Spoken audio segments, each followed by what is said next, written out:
Chicago, 2011. A cop is murdered. Police and prosecutors swear they have the trigger man.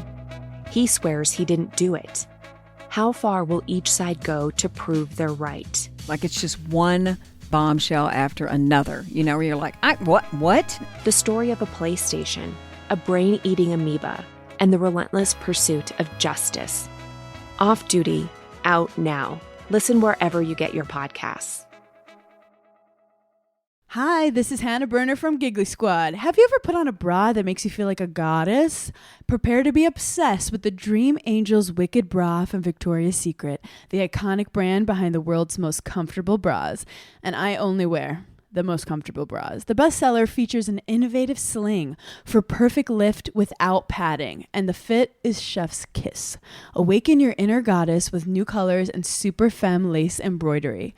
Find out why this bra has thousands of 5-star reviews and counting. Shop it in stores and online at victoriasecret.com. Howdy, howdy, ho, and welcome to Fantasy Fan Fellas. I'm Hayden, producer of the Fantasy Fangirls podcast and your resident lover of all things Sanderson. And I'm Steven, your bookish internet goofball, but you can call me the Smash Daddy. And we are currently deep diving Brandon Sanderson's fantasy epic, Mistborn. But here's the catch. Steven here has not read Mistborn before. That's right, hey. So each week, you'll get my unfiltered, raw reactions to every single chapter. And along the way, we'll do character deep dives, magic explainers, and Steven will even try to guess what's next. Spoiler alert, he'll be wrong. Newsflash, I'm never wrong. Episodes come out every Wednesday, and you can find Fantasy Fan Fellas wherever you get your podcasts.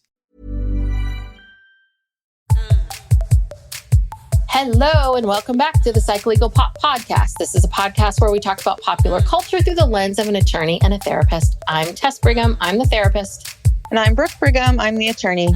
And today we are continuing our coverage of And Just Like That, Season 3, Episode 9, Present Tense, which is a big issue. And this is tenses. What tense are you using? Yes. We're getting down to the nitty gritty. Yes. But you told me this, that there are 12 episodes this season. I could have sworn it was, because they've always done 10. So now this makes a little bit more sense of why this is happening now. Because I kept thinking like, God, they're going to keep them together the whole season. Like, dear God, this is not working. This did happen very abruptly, but like we were just talking about, Carrie has clearly been thinking about this for a long time. And she just has been keeping her mouth shut and just kind of faking it to a large extent. Yeah. And then it just came to a head. Yeah. Very quickly. Well, I think Aiden definitely has ruined his position of being a nice guy boyfriend or one of the more positive boyfriends because this does not make him look good at all. Well, yeah. And, that's kind of, I don't know, how do I say this? Like, I never really liked Aiden that much. I feel like he never, when was he ever like a nice guy? I mean, I think, know. But, and maybe he's not, maybe that's never been the thing. I think that he's always been this juxtaposition of Big, right? Because Big was so withholding and he wasn't, and all of that. But again, there's lots of people that manipulate and use in different ways. So, but I think that's always that he was, the one that was cheated on, the put upon, all of that. And I think, and then she didn't want to marry him and all of those things. But now it's like, oh God, you two were not destined for anything. And, this never works. It never works to recycle relationships. Like, I mean, they were trying to make it out to be this romantic thing about all these years, go by and then they come back together and life just doesn't work like that. How many times have you tried to recycle a boyfriend and it's only to realize like it's this, there's a reason why it didn't work out. I think a lot of it has to do with how the breakup happened in the first place and what's happened with the people in between, right? Because the people have to change or grow in some way, shape, or form. They have to, whatever it is. And if they don't, then yeah, you are just dating the same person. So I think Carrie went into this with this idea, I think, of almost like making up for the past. Like this time around, I'm going to be devoted to you. This time around, I'm not going to, I'm not going to cheat. I'm not going to, run away. Cause she was always the withholding one. So she was I think she just was like, I'm going to go right in and I'm going to do this. And this will fix whatever this is. Because that was, I think she thought that was the issue from before was I wasn't devoted enough, or I wasn't 100% in, as they talk about. And, so this time around, she's 100% in and feeling like, I'm doing everything that you're asking and nothing seems to be good enough or worth it to you. And you cheated with me on your Yes. Yes. We haven't even talked about that. Yeah. And the fact that she just kind of silently let that pass by that was very telling, because I was like, when are we ever going to talk about this? Or when is this going to come up? And and also just the way that he treated her as if she hadn't. This is 20 years later. She lost her husband, as if she's not like a different person. You still think she's like flighty Carrie from when she was in her 30s and she cheated on you. It's kind of like he gave her no credit for anything. Well, and I also think some of this, they didn't talk about this in the show, but I do think that some of this also has to do with people's perceptions of cheating. And because I think that some relationships can move past cheating. Absolutely. And I think some relationships can't. And I think a big part of that is whether or not the person that was cheated on, how they feel about cheating. Like if you're someone who can see the bigger picture of it and feel like, okay, I get it. I see your point of view and how this happened. I'm not making it okay, but I can see it, or I can see my part in it. That's one thing. And I think that at the core, I don't think Aiden was ever going to let that go. I just don't think Aiden's ever going to be okay with that. Ever. But then he cheated on her. And just so nonchalantly said it and then never really talked to her about it again. Yeah, it is very telling. I have not been listening to the writer's room, so I don't know if the writers have already come up with this, but I think it's very telling that we see her talking to Seema about this and not Miranda or Charlotte. Do you know what I mean? Because it's like, Seema's not going to have the same opinion. Right. Those two. And I think it's very, very telling that you're not talking to these people who've been through all this with you. You're talking to the new person who just got here. Yeah. And I am curious to see if in these next 3 episodes, we ever have a scene where she sits down at the coffee shop or wherever at the bread place, at the phallic bread place. Yeah, that's the new coffee shop. Yeah. And said, hey, this is what's been going on. This is the outcome of what happened and what, just to talk about it, talk about how you got here, Right. Yeah. She's going to have to explain why they broke up. And I think with Seema, maybe she was seeking a unbiased opinion or unbiased feedback because, I wonder what like Miranda and Charlotte, what their reaction would have been. Because they, at the beginning of the season, were both like, oh, 5 years. Okay. Like not saying anything to her about it, but they both were acting like this weird. Yeah. So. Yeah, that is, come to think of it, they never pressed her on that, which I feel like in the past, if she had said something like that, someone would have said, this is crazy. Like, nobody really pressed her about it. Yeah. And I think that is, again, one of the problems with And Just Like That, which is that the main sort of idea or the thing that united everyone in Sex and the City was these friendships that mattered more than men, friendships that mattered more than family. And it's interesting in this series, they're treating friendships differently. And it's like, so are you saying this is what happens when you get in your 50s? That like your friendships maybe change? Or I wish they would comment on that. That's what it is. I think it's just that they used to comment on things. Like that's what the show was. And each person, whatever their storyline was putting together more thoughts and feelings about a particular idea or topic they were talking about.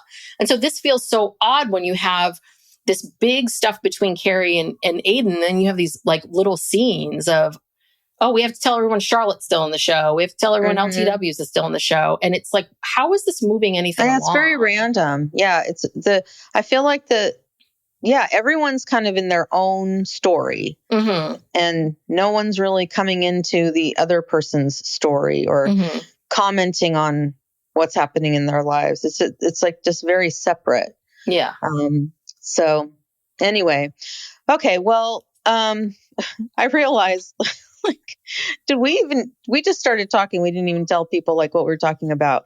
Okay. Spoiler. No, I said it was episode 9, present tense. No, I know, but we didn't say like, okay. What happened? Okay. Carrie and Aiden broke up. If we didn't say that. Burying the lead. That's basically this entire episode. So we're going to talk about what happened with them. And then at the end, we'll talk about the others. It's very quick because not much happened with anybody else. So it opens with Carrie coming home and Aiden is sitting in the garden with Duncan. Carrie is pissed. Carrie's just like, what? Because she has told him, because he kept saying, oh, should we invite Duncan to this, whatever, to go out to dinner, to do whatever they were doing last week. And she's like, no, like, leave him alone. He's like, he's my tenant and we have this working relationship and, stay away from him. But, Aiden is jealous and suspicious and doesn't trust her. And so he, is trying to get information on Aiden. And I think later she said something about, I told you to just leave him alone. And he tries to say that, oh, well, he was just out there. We just happened to run into each other in the garden. But no, I'm sure he saw Duncan in the garden and immediately went down the stairs. Lingered in the kitchen until he went outside and then went downstairs. Oh, hi. I didn't see you here. Yeah. And I was looking around the garden I was trying to see, Adam's landscaping project. And how did he do? How it turned out. And it was a lot of like little flagstone pieces and pebbles. And then these kind of square planter boxes, low planter boxes with I don't know, different various odd looking plants. It looked more modern now. It didn't look like that kind of, English garden sort of motif that was kind of there before, but it looked nice. So, okay. Well, Adam knows what he's doing then. Just FYI. So Aiden's just chatting up Duncan while Duncan's smoking his pipe and then he makes like this crack about the pipe and says, "What's the deal with the pipe?" And Carrie's like, "Stop." Though I thought it was an interesting question, which is how does one become a pipe smoker in the world today? I mean, I thought it wasn't a bad question, but Carrie knew where it was going. Yeah, he's just being nosy, basically. Well, yeah, and we all know he doesn't like cigarette smoke, and that was a big issue. And the smoking, I think the smoking represented the cheating and big and all of that for him. But he just took it up when he started writing this Thatcher book. This Thatcher book must just be amazing and wonderful. Really, it better be good. Yeah. Yeah, because he said the pipe was a touchstone to get him into the character, because her entire cabinet were all men and all smoked pipes. So, and his grandfather smoked pipe. So, he's got his reasons. Yeah, though you are writing about the woman and you don't pick up a habit that the woman had, but okay. Okay. I just kind of feel like you picked up a habit that maybe you would like to adopt. And then you're going to wrap it around. Right. This. You're going to make it fit into Yes. the narrative here. But yeah, Carrie's very uncomfortable listening to Aiden. And I forget how this scene ends, how she gets him out of there. Well, eventually she says, I have to go meet Seema. I have to go see Seema's new office. I got to go. And I think that finally Duncan's like, okay, I'm going back inside or something. But they're going to meet later. Yes. Go through notes. Carrie has notes about, I don't know what chapter we're on. Well, Margaret Thatcher. Yes. About the Margaret Thatcher book. So, yeah. Okay. So then skipping over, we'll come back to all these other various people. But you're right. This is when she goes to see Seema to see her new office. And by the way, a couple episodes ago, Seema was so poor that she was getting those terrible fake eyelashes. Now she has enough money that she's got this very nice office and an assistant. Yes. So that's one of the notes I wrote down, which is, does this woman have money or not? Because I think they were I bet you anything the writers were trying to explain away why she could afford this office. And she's like, oh, well, everyone's working from home. I would just like to say that we in San Francisco right now, even those, they are not reducing, they were reducing rent prices, but that kind of office in a major city is still, I don't know. I mean, I can't imagine how much it is a month. It's not like $2,000 a month. You know what I mean? It is going to be, maybe they won't charge you, I don't know, $20,000, but they're going to charge you $15,000. I don't know if that's even in the right ballpark. I don't even know how big that office is, but I'm just saying that, like, yeah, you were afraid to spend money on eyelashes. Yeah, it makes no sense. Yeah. So Carrie's talking to Seema about Aiden and about how he crossed this boundary that she set by talking to Duncan. And then she tells her, because Seema didn't know about the past. And she says, I cheated on John. I was going to say Big. It's like, what is his name? John. Cheated on John with Aiden. And no, other way around. Sorry. Cheated on Aiden with John. Cheated on Aiden with John. I don't know. That's about what else happened in that scene. Not much. Seema had to run off, which is part of the deodorant. Oh, yes. Deodorant gate storyline. I'm so sick of this storyline. Yeah. But yeah. So then we see her. So after that, the next time we see Carrie is when she's giving Duncan notes. Now. They're very serious. I know. I find their working relationship really bizarre. I mean, so bizarre, so weird. Yeah. You know what I mean? In real life, he would not take her seriously. No. As a writer. I don't think he would. No. I think he kind of likes her a little. And so, and he's lonely. He's like there by himself. Yeah. But like, what kind of notes could she possibly be giving? I mean, again, this is a biography of a very important historical figure. It's so much research and facts. And it's like, what is she contributing? Like just making, minor grammatical changes? I don't know. Well, she's telling him that a 10-year-old girl wouldn't think that way that Thatcher was thinking. I guess apparently the way Duncan wrote it, he wrote that at 10 years old, Margaret Thatcher had these plans and this vision of her life. And that was the note that Carrie gave him. I don't think a 10-year-old girl would have these visions of her life. And that's the thing. She gives him that note and he's like, okay. We'll see if that makes it into the book. and listen, I am not slamming Carrie and Carrie's accomplishments and what she has done, because she is a professional writer. But I just, in these, someone can correct me, in these literary circles, I think it's a little bit like an Oscar winner hanging out with a reality star. Right. I don't think people see each other the same way. And I've met some of these I know this guy's from London, but I know these New York intellectual types, especially men, and they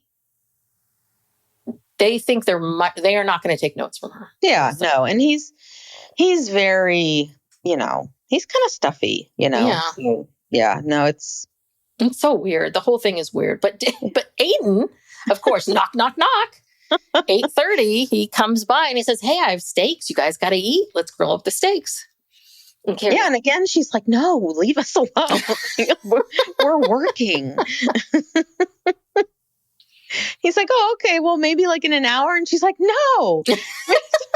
How many hours? Okay, she met him at 7:30, I believe, because she said something about seeing you at 7:30. It's pitch black outside. I don't know how many hours they've been in there. Well, but he does go there and say it's 8:30. So really, they'd only been in there an hour. Okay, so I'm with her on this. Like, hour in, you're already upset. Yeah, no, he's upstairs imagining all kinds of stuff, He just wanted to come down and like make sure they weren't naked in bed together. Yeah, so he came up with this steak thing, and she's just like, no, and tells him to go back inside and leave her alone. Yeah. So then when she finally does come back up, she's like, he's in bed sulking.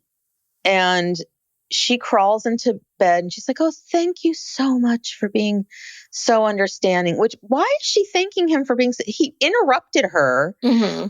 He wasn't being understanding. But I think this is, this is her trying to soothe this, trying to appreciate him for what, thank you so much for, like, she's essentially thanking him for the behavior that she wants him to have. So people do this. I mean, we do this. It's a good strategy too. I mean, you thank the person for the behavior that you want them to have. So he instantly, boom, was pissed. Could not hear any of that. He was laying in that bed stewing, and he just left those steaks out. That was a waste. Yeah, he left them out on the counter. Giant steaks. That's a good $150 worth of meat. Yeah. In New York. I think, again, he's just trying to spite her. Like, I'm not even going to cook these steaks. Here's the uncooked steaks just sitting here. Just look at them. No food for you. Yeah. So then he says, really harshly, like, "Get away from me. You smell like smoke. Get out of here." Something like that. I mean, he says, "Go take a shower." Really mean. Yeah. Yes. And that it's was like, really harsh. We know he has a problem with smoking, but it's like, it's not, she wasn't smoking. I mean, it's like, it was really harsh and mean. Yeah. Well, I think the other part of it too is, and I think this is the part about being in your 50s, it's hard to watch, which is, in that entire time that he's upstairs stewing, his mind is in one place. I'm mad. She's cheating on me. Like, if he was up there for 2-3 hours, you did not at all stop for 1 second and think, how do I look at this differently? Or what's my perspective on this or anything? I mean, he just, again, I think if the show was really about showing us this emotional maturity, then show us emotional maturity. It just feels like you've got some people that are growing in certain ways, people who seem kind of stunted. And again, and she was talking about his job. Aiden designs furniture. I'm like, currently does he do this? I'm so lost on what this man is doing. We're not sure. Yeah. I mean, but that's the other part of it. Like, the entire time he's in New York, he doesn't have anything else to do. Well, and he's also stewing about the fact that, his family life is all a mess. Mm-hmm. Yeah, he's just kind of a mess, and he's taking it out on Carrie. Yeah. And so she goes to take a shower, and then she goes and she sleeps in the cat's room. Yeah. I don't blame her. Yeah. And he comes in and he says something to her like, "Are you just going to sleep in here or something?" I don't know. And she's like, "Yeah." Yeah, I don't blame her. Yeah, I don't blame her either. And so the next morning, like, she's still really pissed. And, she says, I'm going to go for a walk. I got to get out of here. And he's like, no, I'm going to go for a walk. And she's like, no, I'm going to go for a walk. And I think that was taken from one of the episodes where they were fighting about the closet. Yeah. When they first moved in together, I think like this was the second half of season 4. Mm-hmm. Exact same fight. Yeah. So she wins and she goes to, is it Bergdorf's? I think so. Barney's closed and there's Andy Cohen, the shoe guy. Still reprising his role. Yes. Still working in the shoe department, just at a new store. And, he knows her by name and isn't that cute? Mm-hmm. So then she gets a text from Aiden and he wants to meet for lunch at their favorite place. And so when, they get there and he immediately just comes out and says, I have trust issues with you and other men. Mm-hmm. And so again, here's where the tense comes in. It's like have or had. Yeah. So he or has or had. He has currently present tense trust issues with her. Mm-hmm. And then this is where she goes off. And she's like, she can't believe it. And he's like, well, can you blame me? And she's like, you got to be fucking kidding me here. Mm-hmm. You got to be kidding me here that you're still like this. That was 20 years ago. Yeah. And so I'm going to try to play the clip of this. So let's see if I can get this queued. We're trying something new here. Trying something new. It's very low tech, but let's try it. Carrie, stop. Come on. How dare you? No, really, how dare you? How is it possible that I haven't earned your trust by now? I have done everything to show you how fully committed I am to you. I have moved mountains and apartments. I have agreed to arrangements that even you yourself couldn't live up to. I was 100% in, 100%, and still you... Wait, stop. You... No. Was or are, because you just said I was 100% in, so is it was or are you still 100% in? Was. That was a very quick was. Yeah. That was fast. I think she felt that. The night before. I think in that shower, I think she was like, oh, I am done. And unless this man says this, and this, I'm out. Yeah. Because she was pissed and rightfully so. Listen, people have a lot of feelings about Carrie being this way or that way or being selfish or whatever you want to think about her. But she was very right on. Like, I'm with you, Carrie. This was not you. You did a lot. He asked more and more of you with zero empathy or understanding for your feelings about it. Mm-hmm. Do you know? I'm going to leave for 5 years, so wait for me. Okay, see ya. Yeah. I want to jerk off now on the on the phone. Whether you want it or not. Whether you want this or not. Let me lick my hand. Yes. First things first. Let me wet my palm here.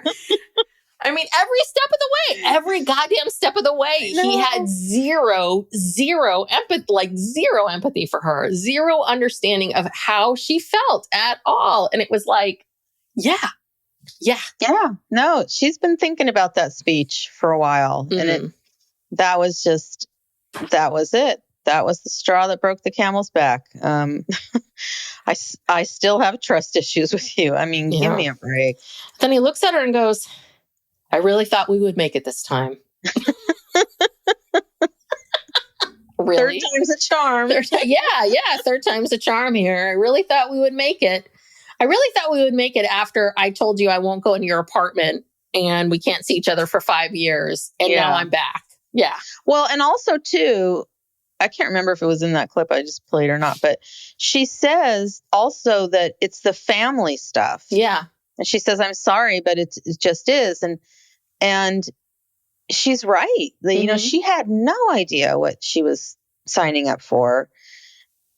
and I said this multiple times. She doesn't want that life. She doesn't want to, she chose not to have children. And, she was trying to fit into Aiden's world with this whole thing with, trying to get to know his kids or whatnot. But she does not want Aiden's family drama. No. Well, and I think what she really thought was, yeah, okay, I'll get this bigger place. I have the money. I'll decorate some rooms for them. They will feel good here. But I really think she thought that she would have like fun weekends with the boys and then they would disappear. Like, I don't think she thought she was going to get Moody Wyatt and or all the deal craziness. With their problems. Even if the kids aren't at home, they're still in your life and you're dealing with them from afar. I mean, yeah. So no, she didn't. So we shall see. So you know what you do? You know what you do the minute a breakup happens? You play Taylor Swift. I was like, of course it's a Taylor Swift song. Yes. How did it end? And how much did they have to pay for that song? Oh, I don't know. That's a good question. I know. I was like, oh, they're going with Taylor. They're not even going with a substitute or something like that. They're going with the original. Look, if you're going to have a big breakup, you've got to have Taylor Swift. Yeah. So, and then she takes the postcards down, and which is exactly what I thought she would do. I was like, oh, she's going to get rid of those fucking postcards off of her fridge now and get rid of them. And then, it was interesting because after that, we just see this voiceover. We just hear the voiceover and we see her, off to dinner with the girls. And we just see her going in and having a conversation. But I thought I really liked that outfit, her hair. Oh, she looks great. Yeah. I thought this was the best she had looked in a while. And I would think that maybe they did that intentionally because I wasn't really loving the long caftans and that Heidi Swiss Miss outfit she wore in the first scene. And she seemed to be covering herself up a lot. And I understand part of that is she's older and I get she doesn't want to wear like little short shorts or whatever. But this one I was like, oh, you're like, this is the old Carrie, fun and glamorous and fun hair and, different. I don't know. I thought she looked great. I thought it was a great outfit. And I was like, okay, good. This is showing us, okay, she's ready to move on. She really did. And then we got the voiceover of, the woman. The woman had thought that she and her love were very present, but now realized that they were still locked in the past, which meant, of course, that they had no future. Psych Legal Pop will be back after these messages. Chicago, 2011. A cop is murdered. Police and prosecutors swear they have the trigger man. He swears he didn't do it. How far will each side go to prove they're right? Like it's just one bombshell after another, where you're like, what? The story of a PlayStation, a brain-eating amoeba, and the relentless pursuit of justice. Off Duty, out now. Listen wherever you get your podcasts. Hi, this is Hannah Burner from Giggly Squad. Have you ever put on a bra that makes you feel like a goddess? Prepare to be obsessed with the Dream Angel's Wicked Bra from Victoria's Secret, the iconic brand behind the world's most comfortable bras. And I only wear the most comfortable bras. The bestseller features an innovative sling for perfect lift without padding, and the fit is chef's kiss. Awaken your inner goddess with new colors and super femme lace embroidery. Find out why this bra has thousands of 5-star reviews and counting. Shop it in stores and online at victoriasecret.com. See Aiden. We'll see you for episode. Do you think he'll come back like season 8 or something? Well, I don't know if there's going to be a season 8, but I think we need to put Aiden in the past. Yeah, I think it's time. They've broken up 3 times now. Like it's enough. Yeah, I've always been an Aiden stan, but I kind of feel like, yeah, not good. Yeah. And then, we'll talk about at the end. We'll talk about the scenes from the next. I didn't even see those. Did they have? Well, you know what you have to do. They're on after the credits, so you have to go through all the credits, and it's at the end of the credits. I felt like I had gone through the credits, but maybe I didn't. Okay, shoot. All right, you're gonna have to tell me what happens next time. Yeah. So let's talk about the other people in this show. Yeah, I mean, basically, Harry and Charlotte is very brief. They, of course, are the comedy of these episodes because they're getting a little old with their... Well, but I thought it was pretty funny. I mean, I think she had sort of the best moment of this excitement and then falling to the ground, Charlotte. Yeah, but why? I don't know. Harry is, he's like 2 weeks post-op or something, and he's still, talking about his swollen balls. And Charlotte still got the vertigo. Well, and this is what I clocked from this scene. Oh, and then he comes out of the bathroom saying he peed all by himself. Yeah. Oh my God. Because men need so much goddamn praise. Yeah. I've had surgery. I was back to work in 2 weeks. Just FYI. I had a C-section and was up walking around a couple hours later. Okay. Yeah. Dear God, Harry. But then they show us yet again how their children are awful. Because both your parents are convalescing. Your dad has cancer. Your mom's can't sit straight. And here, and the house is a mess. You two have lots of money. Hire someone. Like, why do you keep relying on these 2 kids? I know. It just seems odd. Like, you guys could have full-time caretakers. Well, I thought that comment about how the kids aren't helping them, I thought, is this a setup for them finally confronting their kids about how awful they are? Maybe. Rock at least has, I feel like Rock has some empathy for people much more. And Rock is a minor. I also want to say Rock's a minor. Like, okay, you can't really kick Rock out, but Lily? Shouldn't Lily be out of the house by now? How old is Lily? Okay. I think she's been a senior for 5 years. Because, Brady has graduated from high school. Yes. Okay, now Brady is a little bit older than Lily.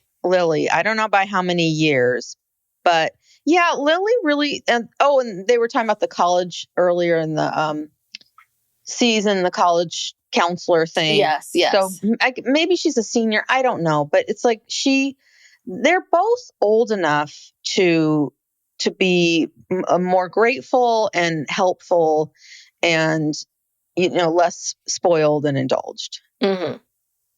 But that's Charlotte's fault, Charlotte and Harry's fault, I guess, for, allowing them to be like that. But yeah, where are they? Yeah, I don't know. You shouldn't have to hire. All they want is someone to clean up, take the dishes out. And, they're not asking to give them a sponge bath or whatever. Just, can you please come get the dishes and out of the bedroom and, help do something. Yeah. Yeah. Because I guess, right, when you have vertigo, are you not supposed to be up at all? You're supposed to be laying down the whole time? I guess so. I don't know. I mean, I've never had vertigo that was constant. I would have sort of little spells that would go away quickly. I have no idea what the treatment protocol is, but I don't know. Whatever that was about, that was that. Yeah. All right. So that's them. Let's go to Seema and Adam. Mm-hmm. Dear God, if you want to do a storyline about how Seema's this way and Adam's this way, she's all glamour New York, he's crunchy granola. Okay. Get off the fucking deodorant. Got it. We are beating this to death, this deodorant thing. Yeah. Beating it to death. He's so committed to this no deodorant thing. But then did he put the deodorant on his lips to show her that it's all natural? He put her deodorant on his lips. So she could taste what it tasted like when he licks her armpits. And again, you don't have to lick her armpits. You don't have to. He really likes that. That's his thing. Guy. And you know what? I've heard this about people. I've never encountered it, but they like the armpit. I've heard this about people. I've heard this from other people that there are people out there that are really into the armpit play. Oh boy. Well, different strokes. Yes. I don't quite get it myself, but he's really okay. So that makes more sense. I'm like, why did he put the deodorant on his lips? No, he wanted her to taste the chemicals, and so he gives her own crystal. Yes, Like, and it's basically soap on a rope. Yes. You know, I was like, God, you had to make this so hippy dippy, didn't you? So she gives it a try. Yeah. You know? So when she was talking to Carrie in her new office, she gets a call from, it wasn't that Sirhan guy, was it? No. It was No, the assistant says, hey, you've got this. I got you a meeting with this very important person. It's a good deal. And so, but it's all the way uptown, or you've got to go and you got to be there in 45 minutes. So they created some way in which she was going to have to run. Yeah. So she literally runs out, gets to her meeting, sits down with this very important person, and then it was like a waiter or something comes over, and then when he leaves, the client makes a comment about how they had body odor. Mm-hmm. And but then Seema realizes it's her. Yes. The crystal is not working. And isn't that always the worst feeling when you realize, oh, it's me. I smell.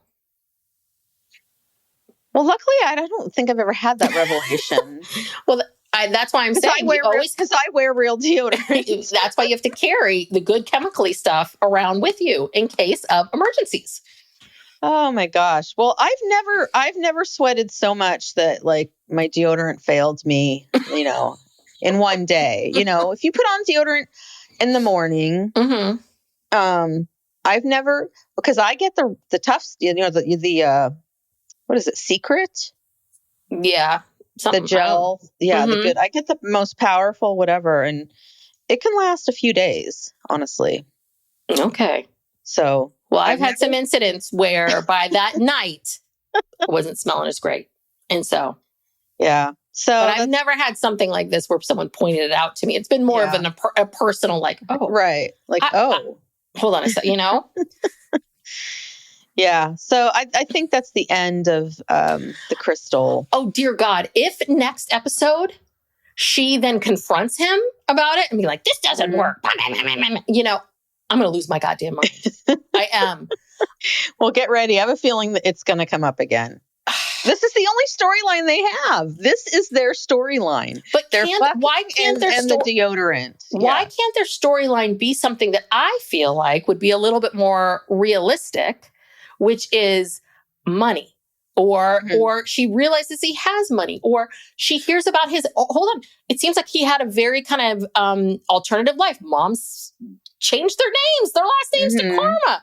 Like she's had a very traditional Indian, and her parents and family thought she was going to have this very traditional life, but he's very alternative. But they take deodorant, take a weird kink of like utility carpets and deodorant to explain this. And that's what I find.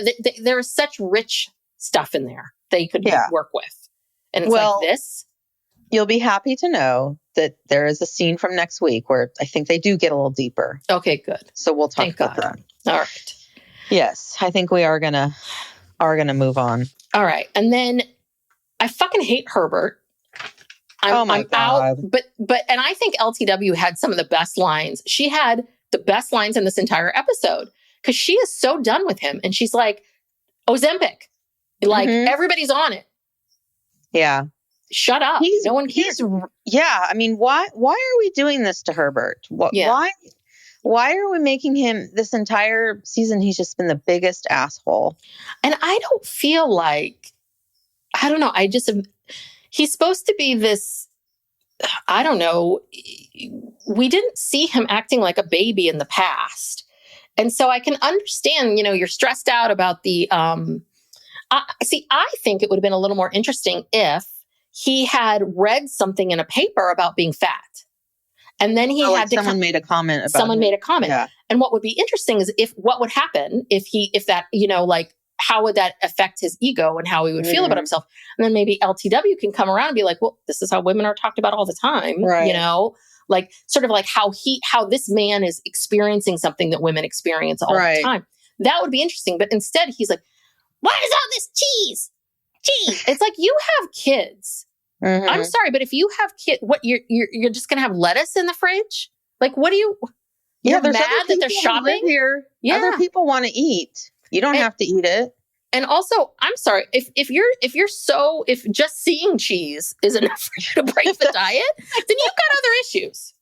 Then Ozempic. Like, try something then. Yeah. When is this election? This election's campaign never gonna fucking be ending. over? Sorry, I keep swearing, but this election is never this has to happen soon. Because I'm sick of him. We need to move on. But yeah, that was the best one. And he calls her at work and she's like, try Ozempic. Boom. So Yeah, maybe he's calling her at work saying he gained a pound. While Lisa's trying to work with, hot Marion. Yeah. So, I don't know how they're going to wrap that story up. Well, I think we're headed towards something with her and Marion. Yeah, I think they're trying to show us. And again, I think it's super lazy. It's super, super lazy this is what they do. Like, let's show cheating. And then we have to show how this man is so awful, so awful to her that it runs into the arms of another man. That's why I thought that the Sex and the City of Carrie cheating on Aiden with Big, I thought that was so brilliant because I think that's much more of what normally happens. That like your partner maybe isn't all bad. It's just, but the force, like all of her unspoken and unresolved stuff with Big was so big that it was always going to get in the way of whatever. I just felt like it was so smart. It was really smart to sort of show that. Yeah. And this, I just feel like, you're just continuing to make this guy a monster. So nobody's going to like him. Yeah. Well, I don't think she's going to start an affair with Marion, but I think there's going to be like a kiss or something. And then she's going to feel horrible and, snap out of it. And, I don't know if she's going to tell Herbert or not, but I just don't see her like, I don't know. Who knows? We'll see. Time will tell. Okay. Yes. So. And then the last one, we have Miranda and then we have Anthony and Gia. Oh, okay. That's right. All right. Well, Joy comes over for dinner at Miranda's house and she's like, where's my gin? And first she tries to blame it on her cleaning lady. Yes. Must have misplaced it or something. And then she admits what happened. And then Joy gets real serious real fast about, her own reasons for drinking. And she says that she needs a drink or two to not feel bad about herself. Yes. So we've seen this with Joy. Didn't we kind of get the sense from Joy that Joy isn't so joyous? No, she's not. We've been feeling that since Miranda entertained her friends at the apartment. I mean, she seemed to be miserable. So I don't think Joy's ever been very happy. No, Joy is, I guess, self-medicating. Yeah. As you do. So I don't know I don't know where they're going to go with this. If she's going to join Miranda at an AA meeting or something. I don't know. I don't know. I'm kind of like, what has happened to Miranda? God, she used to be such a badass. Yeah, I know. I loved her character. She was just a badass. And now they've ruined her. They've just turned her into mush. It's just like, please. What, you feel like the old Miranda wouldn't have put up with this? No, I'm just saying in general, like, I'm not even really talking about this thing with Joy. I'm just talking about in general, like what they've done to Miranda in this whole thing. And, and even with the drinking, I don't think, again, like a lot of people use alcohol during certain periods or, and that doesn't mean they're an alcoholic in the way that everyone just said, well, you were drinking before noon, so you're an alcoholic or, it all stemmed from when Che Diaz came over to Carrie's apartment after her surgery and she and Miranda got drunk and hooked up. And then ever since then, it was like, well, you did that, so you must be an alcoholic. Well, but it was also because they found all the wine bottles. Remember, Charlotte found a bunch of little bottles and, the Chablis. No one knew about the Chablis before the class started, but, I think they had been noticing it, and then. But when they confronted her about it, she just kind of went, "Oh my God, yes, I'm an alcoholic and I got to stop drinking." I don't know. I just feel like the whole thing is weird. It is weird. Like it would none of this would have happened that way. And it's just, she is being very, I don't know, she's being more meek and just in various ways, I feel. Yeah. It doesn't feel like a Miranda thing to do, to be like, where's my gin? Oh, it's not there? Oh, maybe the cleaning lady took it. I just doesn't feel like a Miranda thing to do. Like, you were going to have to come clean. Do you really think, oh, it's there, keep looking? You think that would satisfy, that would fix the problem? So it feels like she went from being a very together, mature person to kind of how Carrie is, lying about things and backtracking and all of that. Yeah. So I don't know. Yeah. Strange. And then finally, there's the Anthony and Gia stuff, which I could so care less about. Yeah. We have dedicated so much time to this storyline, and to Patti LuPone wanted her screen time. I guess so. I guess they made some sort of deal with Patti to be in a certain number of scenes. This is her third episode now. Yeah, and. Again, we're back to, Anthony cooks her dinner, tries to impress her. Nothing's impressing her. She's mortified by, the salt and pepper shakers. She's mortified by this and that. And finally says, "What's your problem with me?" And she's just like, "Listen." And exactly what we all said, I married someone older. And then basically what she said, and then I had to deal with the pain or tragedy of having to be a stepmother. It's like, that's on you. Yeah, that was your choice. That was your choice. What did you think was going to happen when you married this man? Did you think those kids were just going to magically disappear? Yeah, and she was complaining that she just basically became a nurse to him. And it's like, well, do the math. Do the math. I mean, and maybe you should have married someone so much older. Yeah, he might be 50 now, but very quickly he's, 70, 80 years old. And yeah, I love these people. I love these younger people. Marry all these women who marry older men. It's like, yes, eventually he is going to get much older than you. Like, what did you think was going to happen? It's so bizarre to me, but it just, and then the Italian accent goes away and the buffalo comes out. And basically the sense that I get is it sounds like Giuseppe has been able to be a poet and work at a bakery because he's being supported by his family. Right. And so now it's like you've been cut off and either ditch him or you're not going to get money. Well, yeah, she says, name your price to get out of Giuseppe's life. Right. Yeah. So, and then Giuseppe just kind of stumbles in and he's like, what is happening? Yeah. Oh no. I don't know. I don't know where this is going to go. This is so weird. I don't believe that Giuseppe would be interested in Anthony. I really don't. I don't think that he would want to be with this older man. I just don't. Yeah, I don't either. Giuseppe's way too, he's a little too perfect and too together. There's a little bit of like, I don't even think he's real. No, he is. He's sort of like this Peter Pan kind of character. Yeah. Okay, so here's the next time on. Okay. Now, this episode, Carrie's talking about how, professional that her relationship is with Duncan. But next week, she invites Duncan into her closet.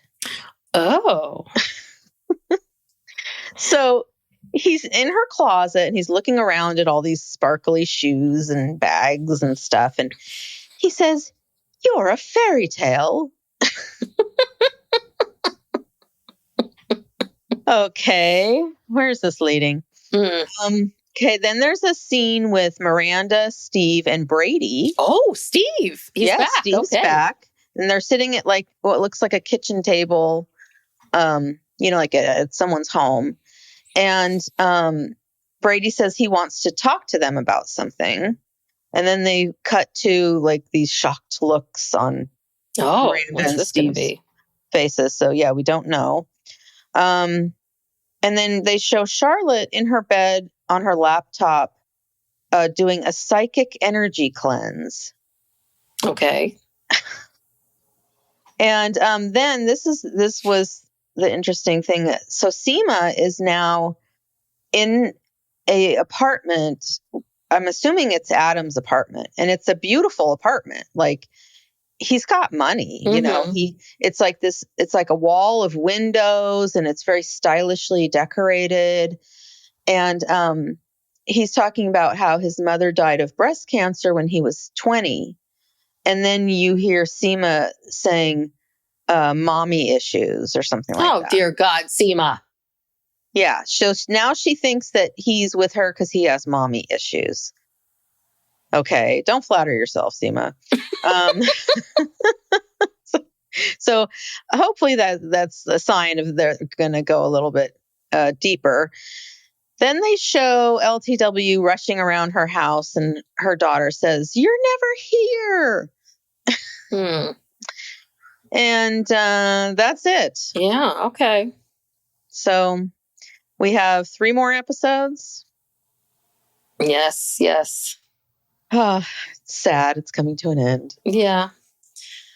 Yes, I think by episode 11, we're going to see Carrie having a meeting with that woman, whoever she sold her old apartment to. And then the last episode's going to be her moving back into the apartment. Yeah. Lizette? I do believe that's she's going to have lunch with Lizette, and Lizette's going to tell her that she's been offered some fabulous job in Paris, and she's moving to Paris. But how am I ever going to unload the apartment?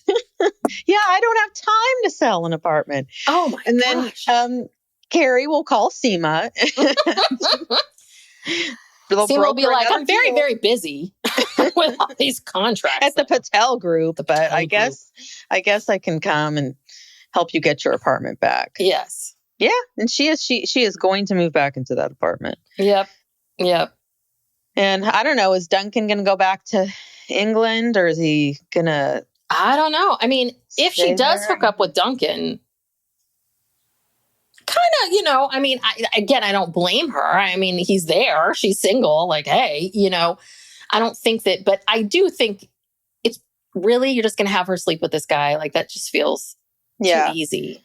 Because you know? he's going to go back to England. Yeah. He's not going to stay there.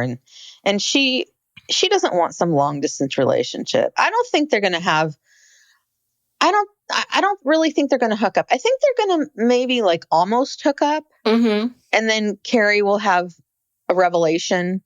Like, what am I doing? Yeah. Or we need to keep this professional. We need each other's notes. This will ruin our working relationship. Collaborate. How will I finish this Margaret Thatcher novel without your insights? Oh, I don't know. Maybe like get your own editor. Yeah.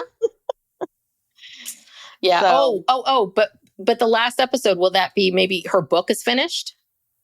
Like, you know, her new book. Yes. Maybe. About the woman. God, that's going to be a page turner. God, I don't know. Which one am I going to read first? The woman book or the Margaret Thatcher? I don't know. You better pre-order them now on Amazon. You can get them as soon as they come out. No, they both sound awful. Okay. All right.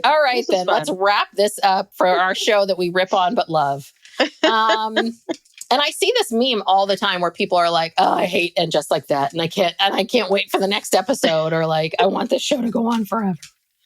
Yeah, it's almost like it's fueling the show. You know, this hate watching is fueling it. Yeah, well, it's become almost a joke in a way. Like, how much crazier can you do this? Like, yeah, I mean, it's a joke.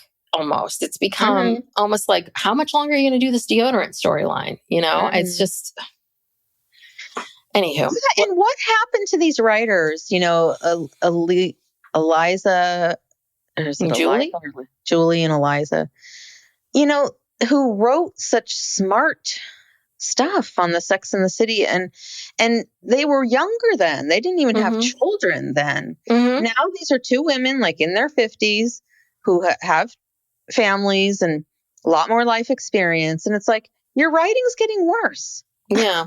Why? You would think it would be the opposite. Well, I wonder if one thing is that they were living more of a regular life before, and now they've been, I mean, again, I don't think Sex and the City paid them quadrillions of dollars. I don't think they're billionaires, but you have money, your kids maybe went to those private schools, you're loved in these circles for, what you did. It's possible that they're so delusional. Like they just don't even know what real life is for an average 50 some odd year old woman. There's that possibility. Or Michael Patrick King has such a hold on everything in the end. But you would think they would have a little bit more power to push back and be like, no, you're not going to do this. But they seem to be on it. I don't know. I just feel like all of these people have been working together and living in a bubble within themselves for too long. They weren't in the bubble before. They had life experiences. Now they're in this. And I think that's what we're seeing. Yeah. That would be my guess. Well, anyway, we'll never stop watching it. Yeah, so we'll be back next week with episode 10. Thank you so much for tuning in. If you enjoy our podcast and haven't already, please give us a 5-star rating and review. Those really do help our show, help people find the show. Spread the word, subscribe, tell a friend, follow us on social media. We're on YouTube now, so go subscribe to our YouTube channel. And if you want more content from us, go check out our Patreon. You get all the shows ad free, you get a weekly bonus, and then we do some other things for our higher tier. We're going to do this month, we're doing a true crime for our higher tier, and we're going to talk about Ghislaine, but this S is silent. Ghislaine. It's Ghislaine. The S Everything, HIS is silent. Yeah, Ghislaine Maxwell. So those are the kinds of things that we're talking about over there. If you're interested, go check us out. I think that's it. Thanks so much, everybody. Thanks, everyone. Bye.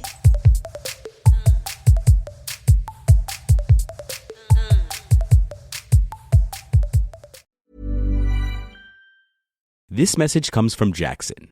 Taxes aren't something you can only think about once a year. With investments, planning for tax day is year-round. Fortunately, Jackson offers tax-efficient products. Visit jackson.com for more information on how our products can make your tax bill a little bit less painful. Jackson is short for Jackson Financial Incorporated, Jackson National Life Insurance Company, Lansing, Michigan, and Jackson National Life Insurance Company of New York, Purchase, New York. Hi, this is Hannah Berner from Giggly Squad. Have you ever put on a bra that makes you feel like a goddess?